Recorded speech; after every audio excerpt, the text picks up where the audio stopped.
Hola, ¿qué tal? Bienvenidos a Club de Prensa. Soy María Luisa Rosell. Juan Carlos Iragorri está fuera de la ciudad de Washington. A nombre de él, le doy la bienvenida a los invitados al programa del día de hoy. En primer lugar, al corresponsal del diario Reforma de México, José Díaz Briceño, bienvenido. Gracias. Raquel Godos, la corresponsal de la agencia de noticias EFE, bienvenida también. Gracias. Y por supuesto a Pablo Pardo del diario El Mundo de España, bienvenido. Muchas gracias. Vamos a comenzar con la noticia que ya nos adelantaba Ruth y Rocío desde Colombia, y es que efectivamente el presidente Álvaro Uribe, expresidente de Colombia entre el 2002 y 2010, el senador más votado del nuevo Congreso colombiano que se instauró este viernes pasado, renunció ayer a su curul al partido de la derecha del Centro Democrático. La renuncia ocurre después de que la Corte Suprema iniciara una investigación penal por un presunto soborno y fraude electoral. La investigación contra Uribe está vinculada a la denuncia que Uribe presentó en el 2012 contra Iván Cepeda, el legislador de la oposición del Polo Democrático, un partido de la izquierda colombiana, por un presunto complot. Uribe está acusado de presentar falsos testigos en cárceles colombianas con el propósito de vincular a Iván Cepeda con actividades paramilitares. Faltan pocos días para el 7 de agosto, Raquel, cuando va a asumir el mandato el nuevo presidente colombiano, Iván Duque, que fue apoyado precisamente por el expresidente Álvaro Uribe, y fue él quien lo propuso como candidato presidencial. La Corte Suprema colombiana considera que hay suficiente evidencia contra Uribe y ahora el caso pasa a manos de la Fiscalía. La pregunta es, ¿qué va a pasar después del 7 de agosto? ¿Qué medidas va a tomar la Fiscalía y cuál va a ser el curso que va a tener la investigación, teniendo en cuenta que el presidente es Iván Duque? Bueno, en primer lugar hay que tener en cuenta que Uribe se adueña de todo el suceso, todo lo que ha estado pasando, al anunciar antes incluso casi que la Corte Suprema que él estaba renunciando a su curul, con la intención de que el caso pase a manos de la Fiscalía y no siga el curso en la Corte Suprema.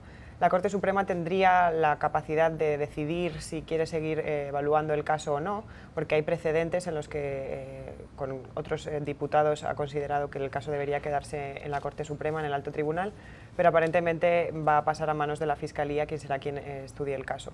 Es notorio o es importante darse cuenta de que es un movimiento también por parte de Uribe para que la investigación pase a una instancia inferior con menos capacidad de independencia, que en casos previos ha habido situaciones de cierta manipulación jurídica. Yo creo que lo más importante a partir de ahora es ver cómo Iván Duque, cuando se posesione el próximo 7 de agosto, va a manejar esto. Ayer salió a defender la inocencia de Uribe, o aduciendo que él estaba seguro de su inocencia, pero sobre todo como presidente de la Nación tiene la obligación de defender las instituciones, y creo que es un reto para el país y para la salud democrática del país que el presidente, que el propio Uribe dejen que la justicia avance y estudie el caso de manera independiente o no, o si van a intervenir en esto. Creo que Colombia tiene una historia un poco oscura en cuanto al tema de la independencia judicial en casos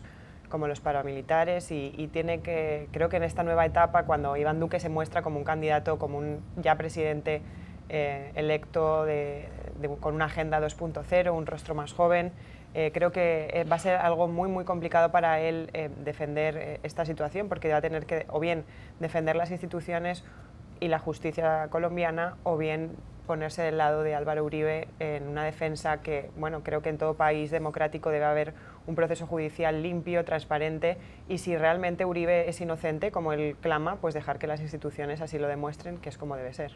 Y le pregunto a usted también, porque conoce muy bien el tema colombiano, antes de pasar a los demás colegas, ¿qué efectos tiene en el Congreso colombiano, teniendo en cuenta que el partido de Uribe, él iba a ser casi el claro líder del partido en el Congreso, tiene 51 legisladores entre representantes a la Cámara y senadores de los 280, por lo tanto tenía una mayoría como grupo parlamentario? ¿Qué pasa ahora?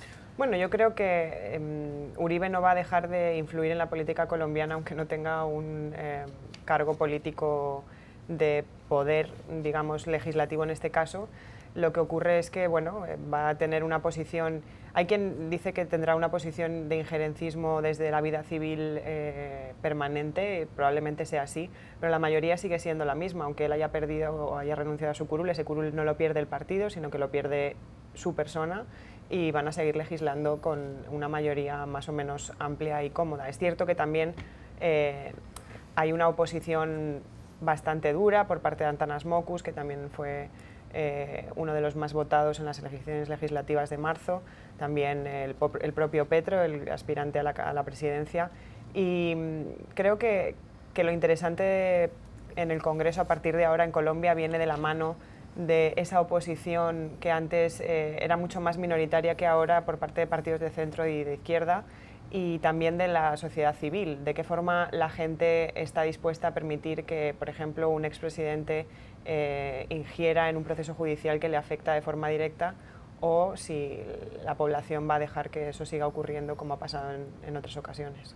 José, le preguntó por la reacción del presidente Duque, el presidente electo Duque, que asume el 7 de agosto. Él ha dicho, somos respetuosos de la Constitución y sus instituciones. El expresidente Uribe y todos los colombianos deben contar con todas las garantías para ejercer plenamente su derecho a la defensa, gozando de su presunción de inocencia en el marco del debido proceso. Hay que recordar que Uribe fue uno de los opositores más duros, más críticos al proceso de paz que adelantó el saliente presidente Juan Manuel Santos, y una vez que comience el gobierno se supone que se van a dar cambios a esos acuerdos de paz. ¿Qué cree usted que va a ocurrir en Colombia a partir de ahora de la renuncia de Uribe? Bueno, un caso sumamente pues, trascendente. Obviamente todo el mundo tiene derecho a un juicio con presunción de inocencia, y sin embargo pues la prensa internacional justamente ha puesto el énfasis en esto. Tanto el New York Times como el Wall Street Journal como Bloomberg han dicho, este es el momento que le abre la oportunidad a Iván Duque a marcar su propio rumbo, a ser su propia persona. La defensa que hizo ayer es una defensa de cajón que se tiene que dar siempre, es su mentor político finalmente, el personaje político más importante de Colombia de los últimos 20 años, si no es que más, y obviamente ahora todos los ojos van a estar hacia dónde va Duque. ¿Se va a moderar en sus posiciones o el bloque conservador al interior de su coalición es el que va a dominar? Esta es la pregunta del momento. El presidente Duque, como dice Raquel, tiene pues la ventaja de que es más joven y tiene una oposición con la que podría hacer algún tipo de juego, y sin embargo eso no ha quedado claro.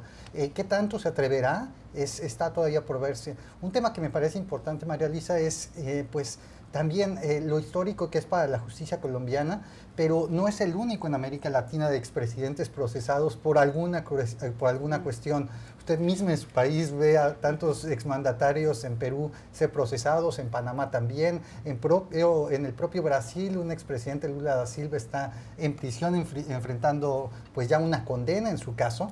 Entonces esto nos habla de un sistema judicial en América Latina, de distintos países, que con tropiezos y todo, con la difícil, con presiones, bajo amenazas o no, pero va avanzando en procesar a los personajes más importantes de la región.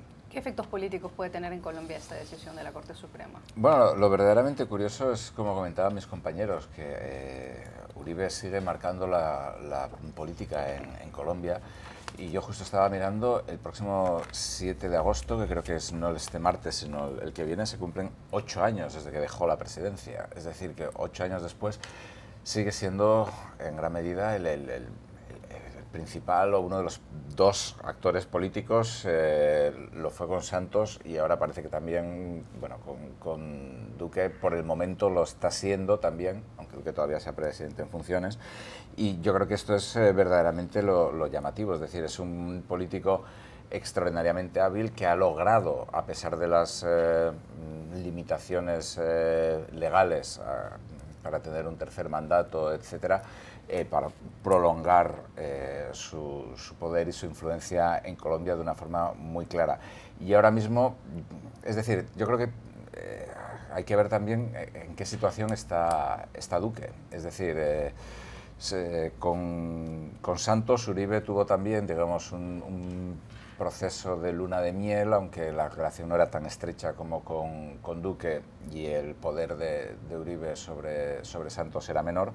rápidamente cuando Santos empezó a nombrar su gabinete, empezó ya a distanciarse de Uribe. A continuación las relaciones se rompieron completamente. Ahora mismo en el caso de Duque estamos, pues bueno, parece que podemos estar viviendo una situación relativamente similar, es decir, lo que comentaban también mis compañeros, ¿qué va a hacer Duque? ¿Va a marcar su propio rumbo o va a seguir la tónica de Uribe? Entonces yo creo que, digamos, lo que pase, sobre todo lo que pase en gran medida en términos de Duque, de cómo reaccione. Yo creo que estoy de acuerdo con que su reacción por ahora, pues bueno, ha sido más o menos institucional, etcétera, lo que se espera. No va a decir nada que sea más allá de lo que ha dicho, pero yo creo que hay que ver un poco qué va a pasar en las próximas semanas y en los próximos meses en la relación entre los dos con motivo de esta disputa, de este problema legal. Solamente añadir que lo que sí es verdad es que en cuanto a los nombramientos, Santos se distanció mucho de él en cuanto ganó las elecciones en 2010, pero los nombramientos de Duque sí son mucho más afines a Uribe, casi todos. Y luego, por otra parte, una de las cosas que Santos, yo estaba allí, hizo nada más llegar a la presidencia, por ejemplo, fue reanudar las relaciones con Venezuela, que estaban completamente rotas entre Chávez y Uribe en 2010, y las reanudó casi a las 2 semanas de tomar posesión. O sea, fue una ruptura un poco más clara, pero sí es una oportunidad, como dice Pepe, para ver cuál es el rumbo que va a tomar Duque. Ese es uno de los puntos fundamentales, y el otro es: esto es una gran prueba, un termómetro para la independencia y la democracia colombiana. Vamos a hacer un salto y de Chile vamos a pasar, de Colombia, perdón, vamos a pasar a Chile, a propósito de la noticia que está en todos los diarios chilenos y también en la prensa internacional, y es que el jefe de la Iglesia Católica chilena, Monseñor Ricardo Esati, ha sido llamado por la Fiscalía chilena para presentar sus descargos frente a el caso de 37 causas que hay por abusos sexuales cometidos y encubiertos por la Iglesia chilena, la Iglesia Católica chilena. Esta semana la Fiscalía chilena dio a conocer un informe con los casos que se conocen desde el 2000 hasta la fecha. La Fiscalía de la ciudad de Raucana, que está al sur de Santiago, citó a Monseñor Ricardo Esati por encubrir los abusos sexuales de sacerdotes chilenos. El informe de la Fiscalía incluye 37 causas, 104 víctimas, 52 de ellos son menores de edad, niños y niñas, 68 personas investigadas, 30 obispos, 31 sacerdotes y 2 diáconos. ¿Se puede decir, Pepe, que este llamamiento que hace la Fiscalía al jefe de la Iglesia Católica chilena marca el inicio del avance de las investigaciones más grandes en temas de abuso sexual en América Latina, y que entonces había realmente una cultura de abuso que estaba siendo protegida por la Iglesia Católica? Sí, lo que más llama la atención de toda esta noticia es lo rápido que han ocurrido todos estos acontecimientos. Todo se ha precipitado desde febrero pasado, cuando el Papa Francisco visitó Chile, y a partir de entonces que surgió una polémica y se presentaron algunas investigaciones internas, la Fiscalía retomando los casos denunciados al interior de la Iglesia. Pues a mí me parece fascinante en términos estrictamente noticiosos de lo rápido que ha ocurrido esto, de que en menos de 6 meses después el cardenal en Chile está pues llamado a comparecer ante estas acusaciones de encubrimiento.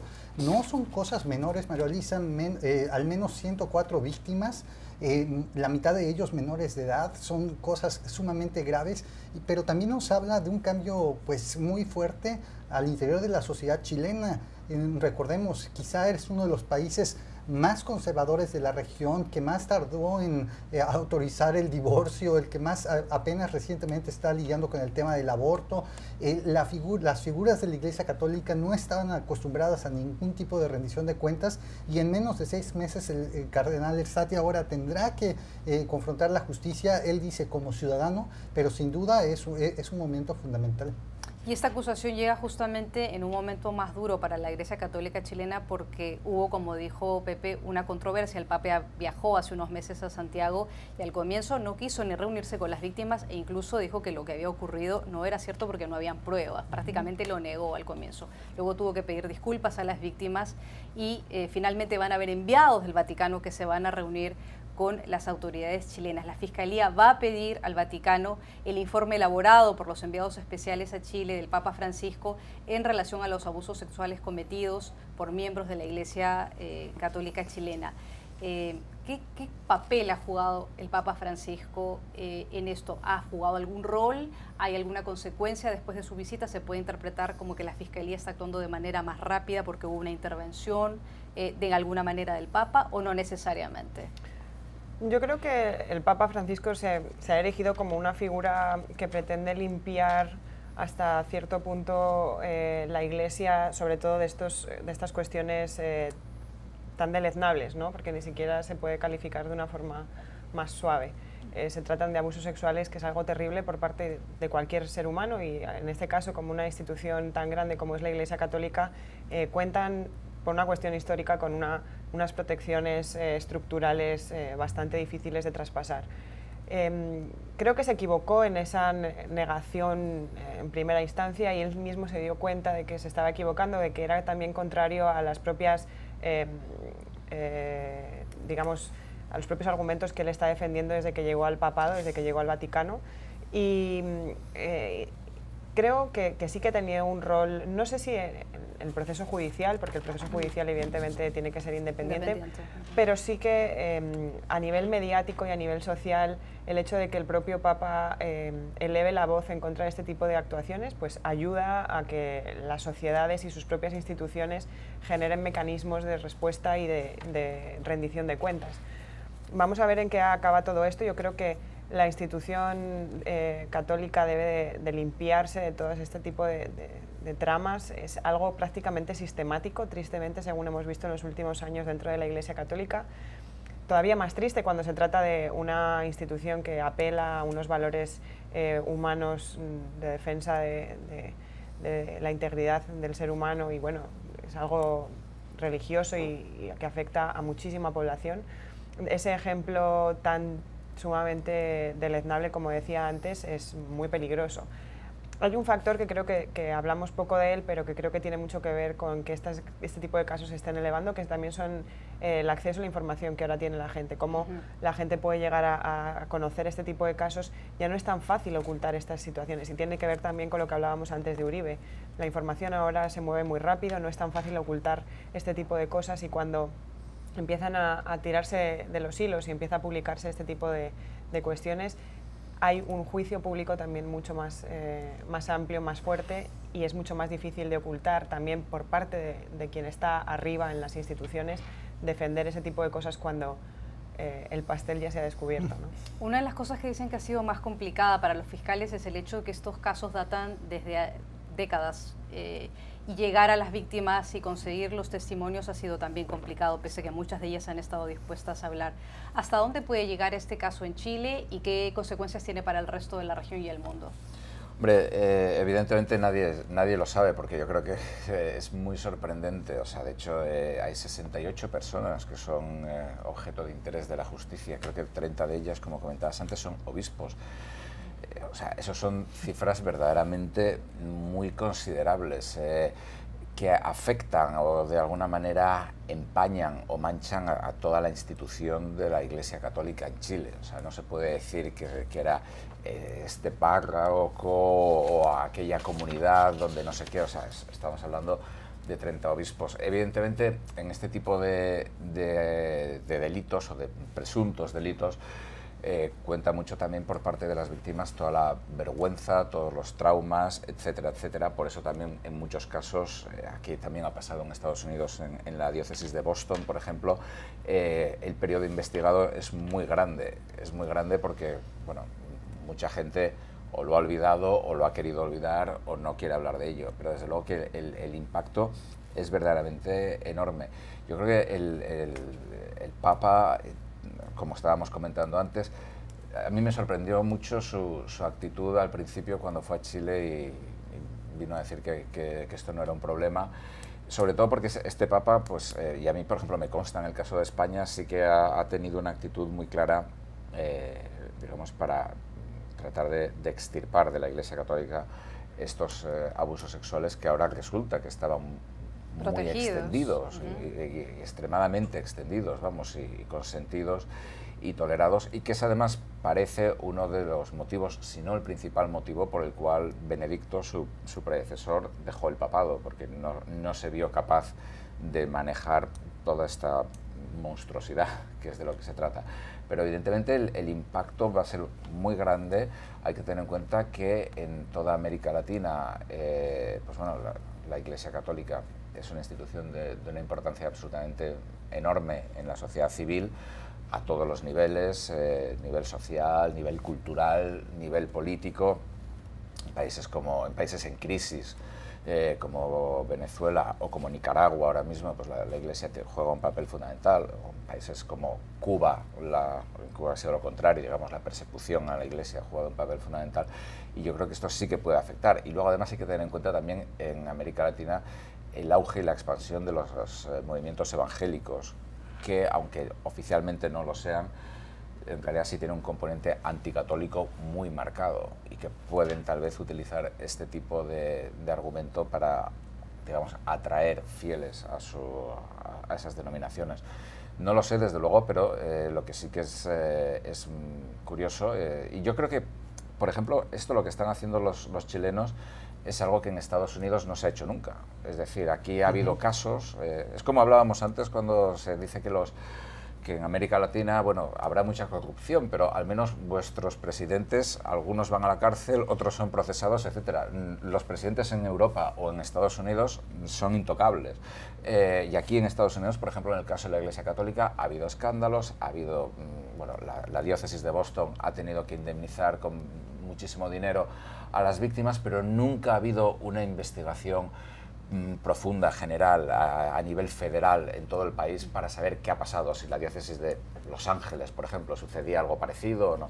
En este sentido, por ejemplo, yo creo que lo que está haciendo Chile pues marca un ejemplo a nivel mundial. Hacemos una pausa y ya regresamos. ¿Qué tal? Regresamos al Club de Prensa para hablar de México, de su país, José, a propósito de la carta que le ha enviado el presidente de Estados Unidos, Donald Trump, al virtual presidente electo de México, Andrés Manuel López Obrador, en donde le urge llegar a un acuerdo rápido en la renegociación del TLC. Considero que una renegociación exitosa del TLC nos guiaría a más empleos, mejor pagados para los estadounidenses y los mexicanos, pero solo si lo podemos hacer rápido, le dice Trump. De otra manera tendré que elegir un camino muy distinto. Las delegaciones de México y de Estados Unidos y de Canadá van a retomar precisamente mañana las conversaciones aquí en Washington para que se llegue a algún camino. Hay un nuevo jefe negociador de parte del gobierno, del próximo gobierno mexicano, que ha sido designado y va a estar presente en estas negociaciones. La pregunta es qué de diferente va a plantear el nuevo gobierno mexicano al gobierno de los Estados Unidos en este proceso de negociaciones que tiene más de un año ya. Bueno, en concreto a esta última pregunta, el gobierno entrante de López Obrador ha dado su apoyo 100% a las posiciones tomadas por el gobierno de Enrique Peña Nieto. Lo hacen para evitar cualquier daño a la posición negociadora del actual gobierno, y es una posición natural. Ahora, hay que hacer un poco de historia, porque esta carta donde el señor Trump básicamente le hace una amenaza velada al señor López Obrador a concluir un acuerdo rápido, o de lo contrario tomará un camino distinto, bueno, pues nos anuncia un tipo de amenaza de Trump que conocemos desde hace 2 años y medio, donde le dice a los países: si no haces algo, yo estoy listo para tomar una acción más dura. Y al mismo tiempo nos presenta a un Trump que en los últimos 2 días ha amanecido pues aplaudiendo los aranceles. Un presidente de Estados Unidos del Partido Republicano cambiando toda la ortodoxia de pues más de 50 años a favor del libre comercio, levantándose un día diciendo los aranceles son lo máximo. Es realmente inaudito. Pero se lo plantea directamente también en indirectamente, perdón, en esta carta a López Obrador. Y lo que todo el mundo está esperando en México y también en Europa y otros países es que si se atreve a imponer estas pues aranceles por los que hay una investigación por seguridad nacional contra la industria automotriz, los autos y las autopartes importadas a Estados Unidos. Para muchos, si realmente Trump se atreve, después de la investigación del Departamento de Comercio, a imponer estos aranceles por motivos de seguridad nacional, sería realmente un hecatombe para el Tratado de Libre Comercio de América del Norte, porque la industria automotriz es quizá la industria insignia de lo que ha sido la integración exportación. Alrededor del 40% del contenido de las importaciones manufactureras que vienen de México a Estados Unidos son de origen estadounidense, y el imponer aranceles a la propia producción de las compañías americanas pues realmente rompería las cadenas de valor que se han creado en los últimos 25 años. Realmente es una amenaza que hay que tomar con mucho cuidado, pero solo hay que decir por último, en estos momentos se vive una especie de luna de miel entre López Obrador y Trump. Se han dado unos, pues básicamente halagos, cartas. El señor ¿Cuánto López, va a durar eso? Exacto, López Obrador toma posesión hasta el 1 de diciembre. Minutos. Pero entonces uno se pregunta, ¿se terminará la luna de miel aún antes de que López Obrador tome posesión? Es en diciembre todavía. Exacto, hasta diciembre toma posesión. Hay que recordar, hace 2 días, el señor Trump de la nada en un evento en la Casa Blanca dijo: he hablado con el señor López Obrador por más de una larga conversación y es una persona estupenda, y ha ganado con un voto tremendo y eso le da mucha confianza entre los mexicanos. Hay que recordar, López Obrador ganó con un 53% del voto en México, una cuestión que ha sido considerada como importantísima y sin precedente en la historia reciente de México, y parece que si hay una oportunidad de influenciar a Trump es justamente ese respeto que siente por los líderes que tienen cierta legitimidad democrática decisiva. Justamente sobre el tema comercial le quiero preguntar, Raquel, porque parece que el tema comercial ya le está pasando la factura, o el plan comercial que tenía el presidente Trump le está pasando ya la factura aquí en Estados Unidos. La Casa Blanca confirmó que va a destinar un plan de ayuda de emergencia de $12.000 millones en asistencia para los agricultores que se hayan visto afectados precisamente por su estrategia comercial, que él insiste es magnífica. La medida fue anunciada por el Departamento de Agricultura y se dirige a los productores de cerdo, de cereal y lácteos. Los recursos de este paquete de asistencia saldrían de un programa que aparentemente ya existe, que fue diseñado durante la Gran Depresión en los años 20. Aunque el presidente Trump insiste en que el plan comercial va a aumentar las tarifas, va a dar magníficos resultados, muchos interpretan que este cambio o este giro de la política comercial de Estados Unidos con el anuncio de la Casa Blanca al decir que del Departamento de Agricultura al decir que se tiene que hacer se tiene que echar mano de este paquete de asistencia para los agricultores, sería más bien una señal de que el presidente está enfrentando dificultades entre sus propios votantes, porque no hay que olvidar que los granjeros han sido un bastión de los votantes importantes de Trump. ¿Qué cree usted? No creo que sea una señal, creo que es una prueba evidente, porque si algo define a Trump es la negación de un Estado de Derecho en el que se eche mano de la asistencia social o de algún tipo de subsidio. O sea, no forma parte de su ideología. De hecho, es algo bastante socialista implementar este tipo de medidas. Lo que pone en evidencia es, en primer lugar, que su política está afectando ya directamente a los agricultores, que los agricultores no quieren recibir subsidios, lo que quieren es vender sus productos porque los están trabajando. Con lo cual, a mí me produce hasta miedo cuál es el impacto económico de esta situación, porque si la administración Trump ya está reconociendo con esa medida que las tarifas o que los aranceles están afectando de esa forma, el impacto debe ser mucho mayor del que nosotros conocemos. Eso en primer lugar. Y en segundo lugar, me parece fascinante cómo se está... Bueno, ha sido portada en algunos de los principales periódicos del país, pero la industria, la industria agrícola de Estados Unidos es inmensa, es una gran parte de la economía estadounidense, y que de una forma tan inmediata haya afectado tan rápido me parece bastante preocupante, y creo que desde el punto de vista periodístico hemos contado muy poco lo que está pasando ahí. Habría que hablar con esos agricultores, saber cómo ha cambiado sus vidas desde que estos cambios comerciales se han producido, y de qué forma está afectando no solamente a las familias de los agricultores, sino también a todo lo que tiene que ver con la economía local alrededor de esas granjas. Me parece es un tema fascinante para analizar en profundidad y ver también de qué forma va a reaccionar él de forma política en los próximos meses, porque no solamente ha salido este dato esta semana, también que gracias a su maravillosa reforma fiscal los salarios mínimos medios han descendido en $2 de una forma tremenda, según datos de Bloomberg que publicaba esta semana, con lo cual ya está afectando a los bolsillos de la clase media-baja, que han sido precisamente los que le han aupado al poder. Raquel hace mención sobre las consecuencias y efectivamente parte de la información es que las organizaciones que representan a los granjeros y a los agricultores en Estados Unidos son los que habrían propiciado ese empujón en la Casa Blanca y en el Departamento de Agricultura, porque temen que la guerra comercial, si es que se prolonga, va a terminar afectando la venta de sus productos en el exterior. ¿Cómo lo ve usted, Pablo?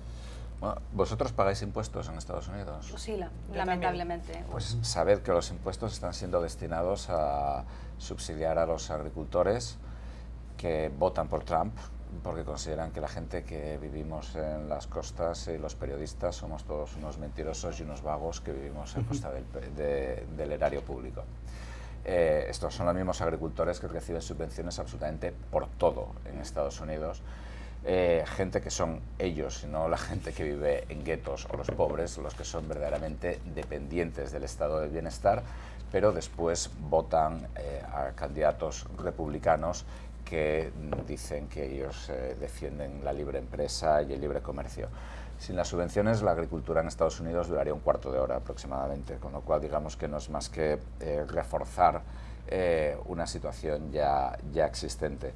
Es lo mismo, por ejemplo, que Trump está haciendo con la minería del carbón, que es dándole subsidios. Yo no entiendo por qué hay que dar tanto apoyo a la minería del carbón cuando creo que en los últimos 10 años han desaparecido 21.000 puestos de trabajo como mineros, han desaparecido 239.000 puestos de trabajo como periodistas, con lo cual creo que nosotros deberíamos recibir subvenciones, aunque digamos mentiras, que es lo que dice Trump. Entonces, digamos que vamos, a mí me parece un verdadero atraco al contribuyente, que es lo que le gusta, cómo está basado el sistema fiscal impositivo de Estados Unidos.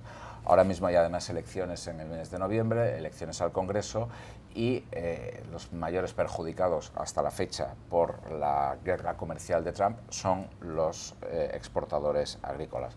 Ayer estaba mirando unas cifras, por ejemplo, la venta de soja o soya, no sé cómo le llamáis en América Latina, las exportaciones están desplomándose en Estados Unidos, de Estados Unidos fuera. A pesar de que Estados Unidos ha tenido una cosecha muy buena, etcétera, etcétera, están desplomándose porque China ha elevado los aranceles mucho. Y a pesar de que Argentina y Brasil han tenido cosechas peores, sobre todo Argentina. Entonces, digamos, es claramente un mecanismo de compra de votos, inspirado en los maestros políticos de Donald Trump, entre los cuales yo citaría fundamentalmente a Nicolás Maduro. Le hago una pregunta. Sí, por favor. Nada más una cosa, hay que decir, esta es una solución a un problema creado por Trump. Sí. Si no existieran los aranceles, no existirían los subsidios. Esta es la crítica que los conservadores en el Congreso, que son realmente pues, coherentes, le han hecho ayer mismo. Es un maestro creando emergencias. El problema es que la solución la pagamos nosotros. Le pregunto solamente en 30 segundos, Pablo, sobre la reunión que va a tener el presidente Trump el día de hoy con el presidente de la Comisión Europea, Jean-Claude Juncker. ¿Qué puede salir de esta reunión teniendo en cuenta que desde la mañana y desde el día de ayer el presidente Trump ha tuiteado que lo que hay que hacer es acabar con todos los aranceles, acabar con todos los subsidios y que Europa también lo tiene que hacer y que así se soluciona todo? Sí, es completamente trumpiano, es decir, anuncio 12.000 millones de dólares en subvenciones y después digo que hay que acabar con las subvenciones y los subsidios. Es la típica propuesta de Trump, échame un tuit, es decir, el comercio entre la Unión Europea y Estados Unidos lo vamos a arreglar en un tuit y vamos a acabar ahora mismo con los subsidios a las dos partes, como si esto se solucionara en un tuit. Es decir, en la cumbre del G7 en Quebec, también Trump en un momento dado dijo que iba a acabar con, que por qué no acabábamos con los aranceles todos. Es decir, es como si ahora mismo nosotros decidimos que antes de final de año todos vamos a ser multimillonarios. Puede proponer lo que quiera. Por ahora la cumbre empieza, digamos, con tonos propios del camarote de los hermanos Marx, con este tipo de declaraciones, y habrá que ver cómo continúa, pero yo creo que va a continuar mal. Esta noche, o bueno, esta tarde, Juncker da una rueda de prensa y veremos de lo que se ha hablado, pero no hay muchas esperanzas de que esto vaya a ir bien de ninguna manera. Corte comercial, ya regresamos.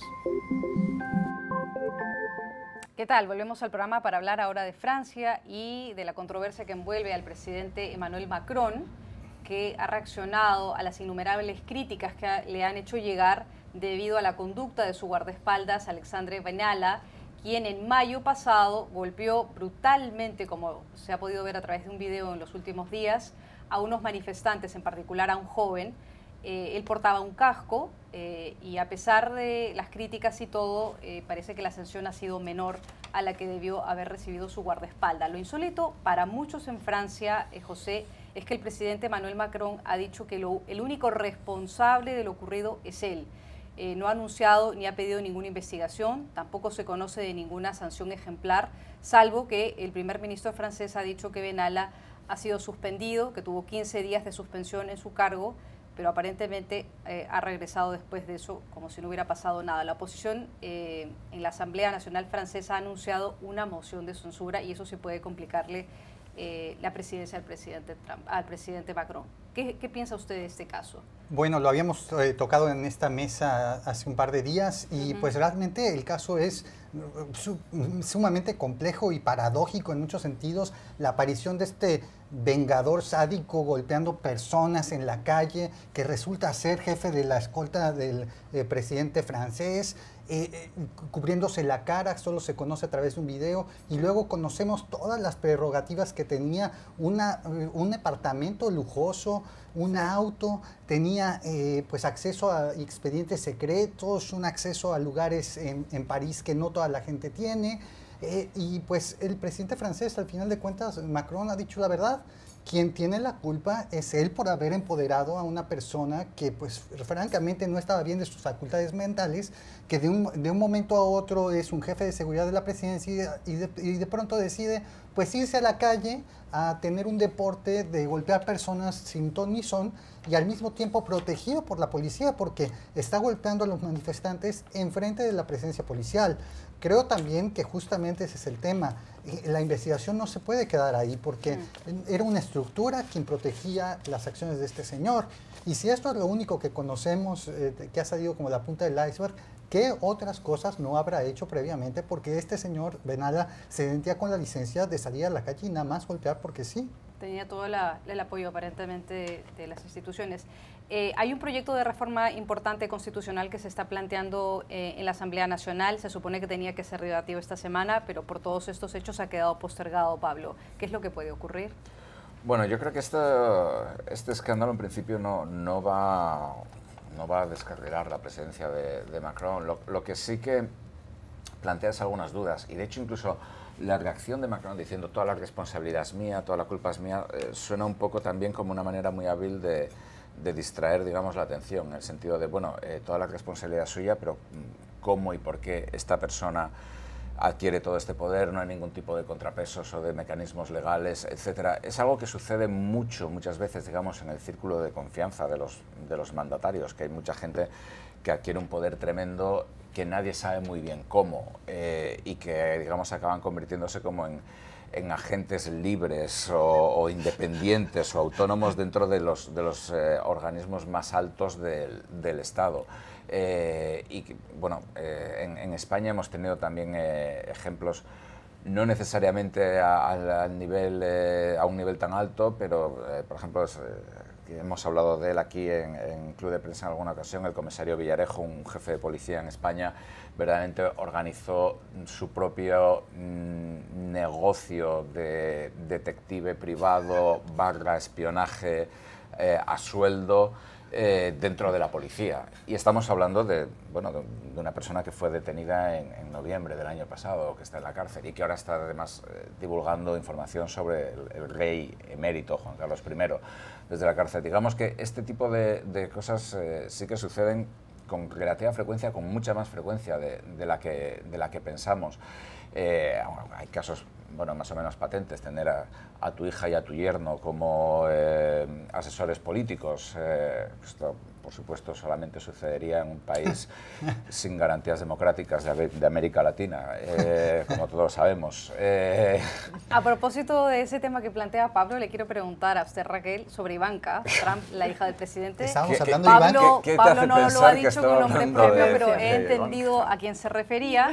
Y es que Ivanka Trump, la hija del presidente de los Estados Unidos, que es asesora sin pago de la Casa Blanca, pero que tiene acceso a mucha información, anunció que cancela la marca de ropa que lleva su nombre. La hija del presidente dijo que tiene que quedarse en Washington de manera indefinida, que no sabe cuándo regresa a Nueva York, que es donde está la sede de su firma, de su empresa, y les ha anunciado a los 18 trabajadores de su compañía de ropa que cancelaba la tienda de ropa, las cadenas de ropa y la distribución de la ropa. Lo que muchos piensan es que lo que ha ocurrido es que hay una serie de cadenas, comenzando por Nordstrom y otras, que ya no le piden a Ivanka Trump su marca de ropa. Ha habido una disminución en las ventas y también hay que recalcar que ha habido muchas críticas por cómo se producen y se fabrican estas ropas en Indonesia, en la China, con mano de obra de chinos y de indonesios, y no fabricada y hecha aquí en los Estados Unidos, que es un poco una contradicción con las posturas del padre de hecho en América, fabricado en América. ¿Cómo lo ve usted?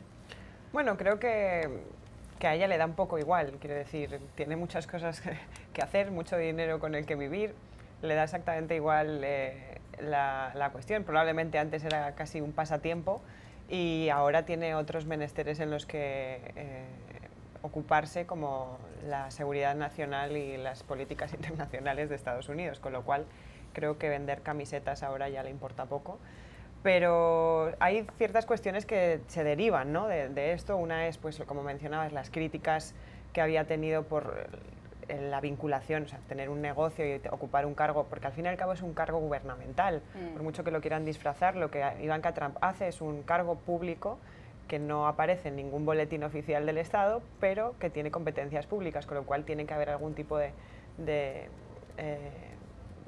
contradicción legal a la hora de mantener un negocio y tener poder ejecutivo.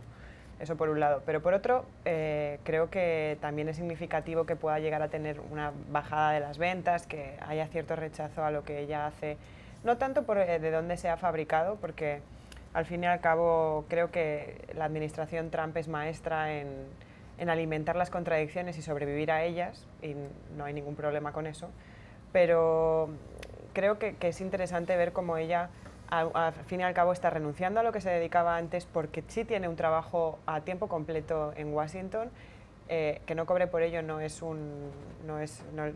la descarga de lo que comentaba antes Pablo sobre esta extraña capacidad de llegar a un puesto de grandísimo poder sin tener ningún mérito más que ser la hija del presidente, que por ejemplo recuerda a la mujer de cierto presidente centroamericano que ahora tiene un gran problema en su país, ¿no?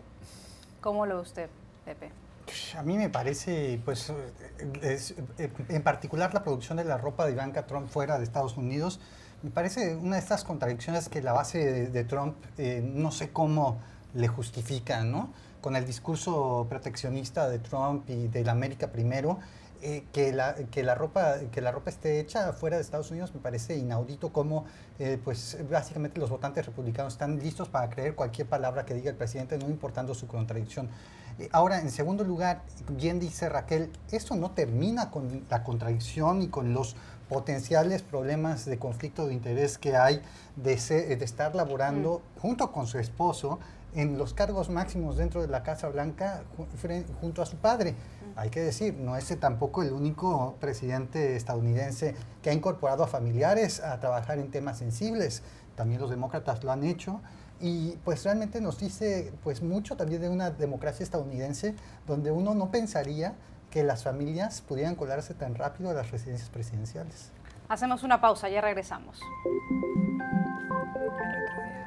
¿Qué tal? Regresamos solo para despedir el programa porque se nos acabó el tiempo. Les agradecemos a ustedes por su sintonía y por supuesto a nuestros invitados. Primero a José Díaz Briceño de Reforma, muchas gracias. Raquel Godos de la agencia F de Noticias y Pablo Pardo del Mundo de España. Muchas gracias a ustedes, nos vemos en otra oportunidad.